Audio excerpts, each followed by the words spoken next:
Allora, cari telespettatori, come ogni venerdì noi ci occupiamo con lo SPCGL e non soltanto con la CGIL di problemi che riguardano la società, e quest'oggi analizziamo con le nostre esperte, ve le presento subito, il DDL Stupri, semplicizzando, di cui si è parlato moltissimo, di cui non tutti hanno piena chiarezza, e di alcuni cambiamenti che sono avvenuti, cercando di capire le ragioni dal punto di vista del sindacato di contentezza o meno per quel che è successo. Allora, Ivana Fogo del coordinamento Donne SPCGL del Veneto, ben ritrovata qui con noi. Buona giornata. E ben collegata Margherita Grigolato, Dipartimento Politiche Inclusive della CGIL del Veneto. Grazie anche a lei.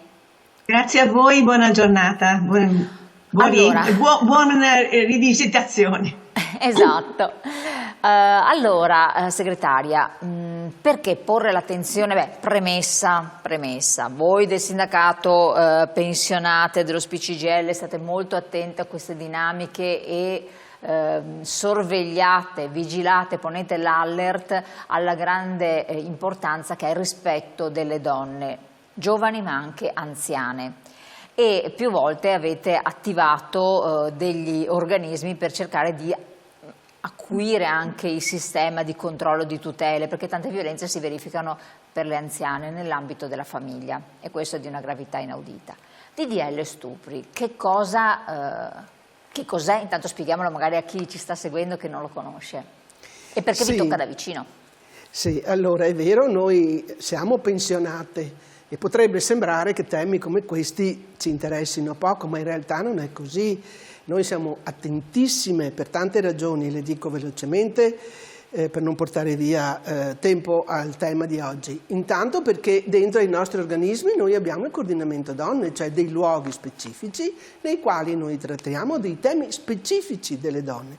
E poi perché molti di noi, data l'età che abbiamo lottato tutta la vita per garantire i diritti delle donne. Quindi una visione specifica di alcuni temi. Questo tema, il DDL Stupri, a nostro avviso, entra proprio dentro a questo filone. Qual è la vicenda? La diciamo velocemente con l'aiuto delle slide che abbiamo preparato per semplificare. L'abbiamo in la centralità del consenso, ma poi mi spiegherò meglio. Ci tengo a sottolineare che abbiamo lo SPI, CGIL del Veneto, ma anche la CGIL del Veneto e anche il logo del coordinamento donne. Quindi è proprio un tema trasversale a tutta la nostra organizzazione. Ne abbiamo sentito parlare molto. Il 13 novembre del 2025, quindi pochi mesi fa, passa in Commissione Giustizia della Camera, viene approvata all'unanimità una norma che per la prima volta introduce il principio del consenso libero e attuale, e quindi all'interno di tutta la vicenda della violenza contro la violenza sessuale. Poi vedremo che sta dentro a un altro contenitore più ampio, ma insomma questa è la notizia, ed era un passaggio assolutamente che ci ha viste soddisfatte, anche perché era frutto di un accordo, di un patto, un segnale fortissimo secondo il nostro punto di vista, di un patto tra la nostra Premier, la Meloni, e la segretaria dei Democratici, Schlein. Quindi proprio un tema che riguardava in particolare le donne. Viene approvata all'unanimità, introduce a nostro avviso il concetto di volontà esplicita, e di fatto noi c'era quello slogan solo sì e sì. Ora, che cos'è? Diciamo in poche parole che cos'è il consenso, perché altrimenti rischiamo.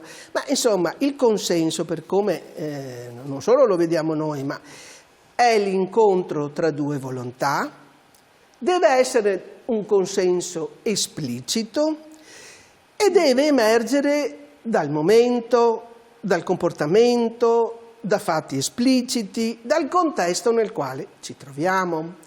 Ora, tutta la vicenda del consenso scritto, lì secondo noi è stata un po' estremizzata, ma quello che ci interessa dire ci interessava sottolineare è che, insomma, soprattutto quando parliamo di rapporti sessuali, è evidente che avviene esatto, però tra quando due i casi in parti, cui che sono stati si sono verificati, in cui la vittima, perché poi è diventata vittima, soprattutto nell'ambito domestico,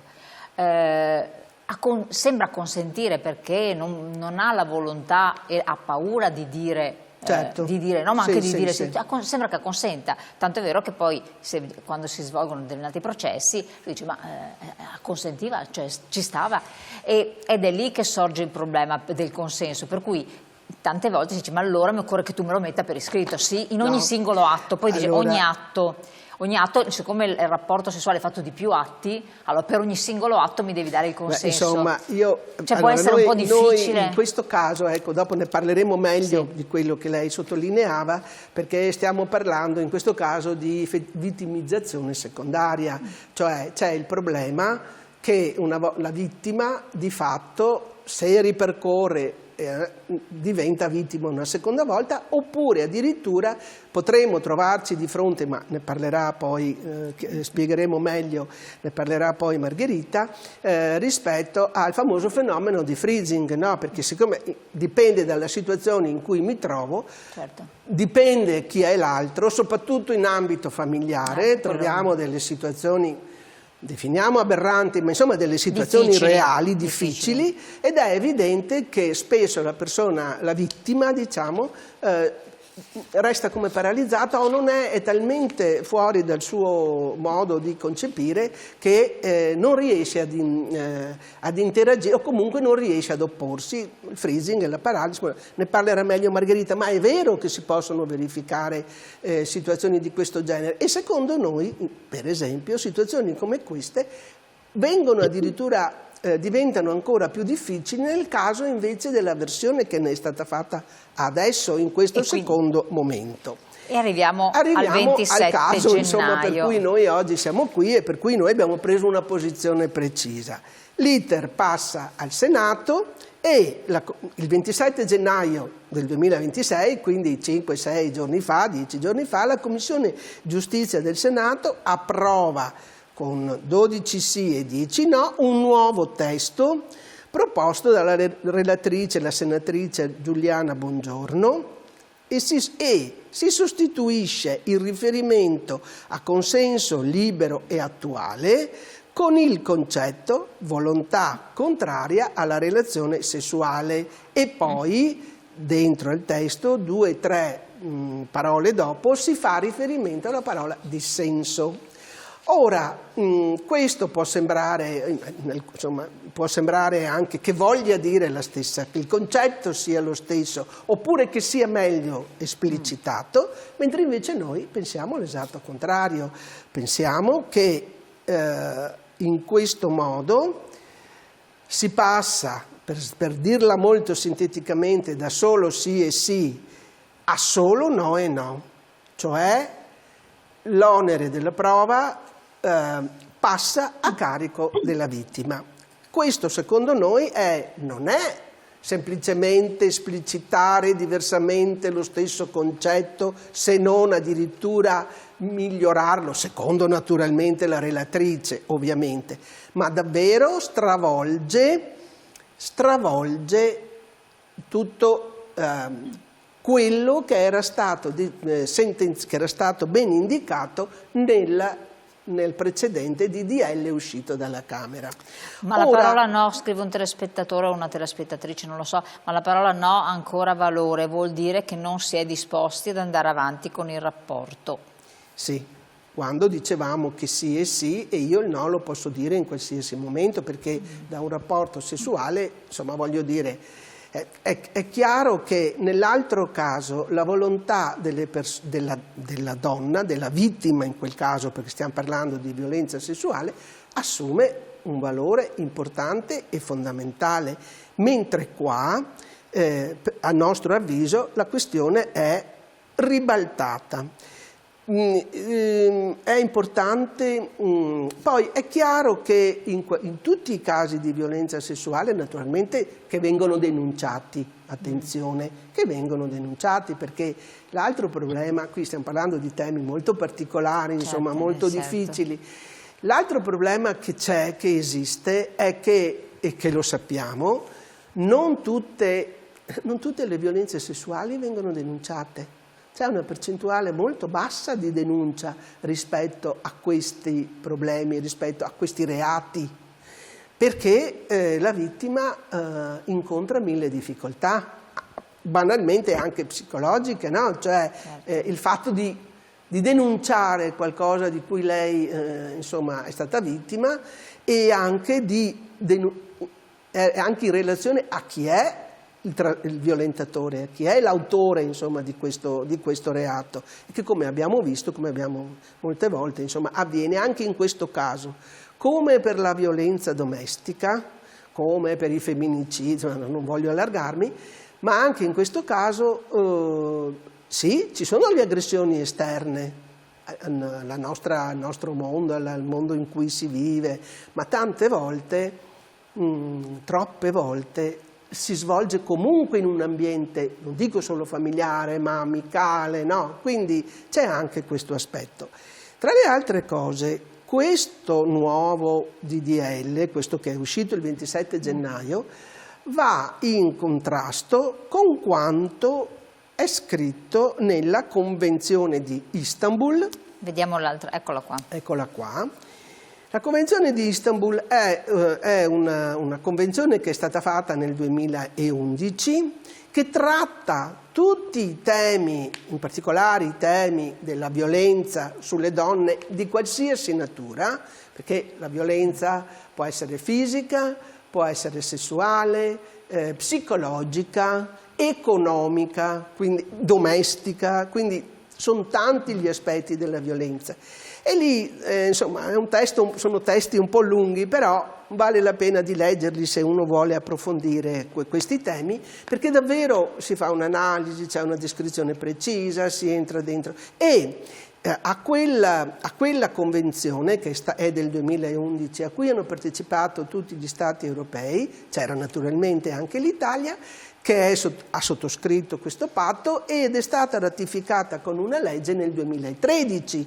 E quando si parla di violenza sessuale, in particolare, c'è proprio la parola consenso, cioè la formula che viene usata dentro la Convenzione di Istanbul è quella che era stata votata dalla Commissione di Giustizia del Parlamento.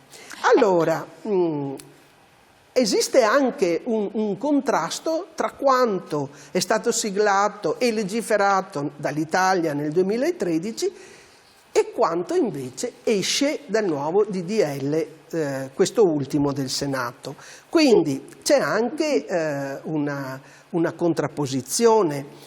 E quindi per questa ragione noi abbiamo, cioè doveva essere una sorta di intervento minimo rispetto al DDL del Parlamento, invece esce, a nostro avviso, non solo a nostro naturalmente, con uno stravolgimento completo delle norme che dovevano essere attuate proprio per combattere, in questo caso noi ci rivolgiamo alla violenza sessuale.